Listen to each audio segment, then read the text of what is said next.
Hello बच्चों, let's read the question. The question says which of the following options correctly show the sequence of different tissues of the periderm starting from periphery. हमें क्या बताना है कि correct sequence बताना है tissues का periderm से लेके पेरिफ्री तक. So now let's solve the question. सबसे पहले हम की कॉन्सेप्ट देखेंगे क्वेश्चन को सॉल्व करने का. की कॉन्सेप्ट क्या है कि हमें सीक्वेंस पता होना चाहिए. सीक्वेंस पता होना चाहिए किसका? डिफरेंट टिश्यू का. अगर हमें ये सीक्वेंस पता है तो फिर तो हम क्वेश्चन को बहुत ही इजीली सॉल्व कर सकते हैं. तो सीक्वेंस देखते हैं सीक्वेंस में कैसे प्रेजेंट होते हैं ये हमारे tissue. This is what? This is TS. अब यहाँ पे जो आउटर मोस्ट लेयर है ये क्या है? एपिडर्मिस है. क्योंकि किसी भी उसकी आउटर मोस्ट लेयर को हम क्या कहते हैं? एपिडर्मिस ही कहते हैं. अब एपिडर्मिस के जस्ट बीनीथ यहाँ पे क्या प्रेजेंट होता है? This one.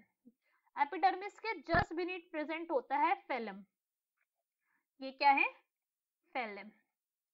फेलम प्रेजेंट है यहाँ पे. अब फेलम के बीनीथ में क्या होता है? फेलम के जस्ट बीनीथ में यहाँ पे प्रेजेंट होता है, सर्कुलर है ये. फेलम के जस्ट बीनीथ में प्रेजेंट होता है फेलोजन.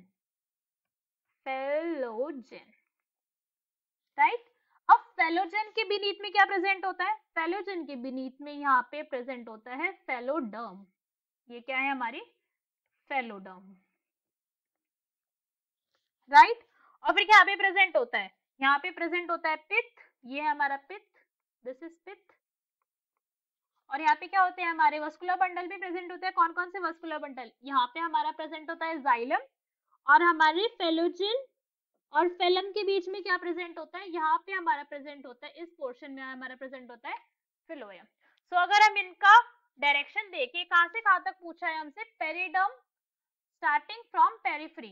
तो अगर हम पेरिफ्री से देखें तो सबसे पहले पेरिफ्री तो यही होगी, आउटर मोस्ट जो होता है वो पेरिफ्री होती है.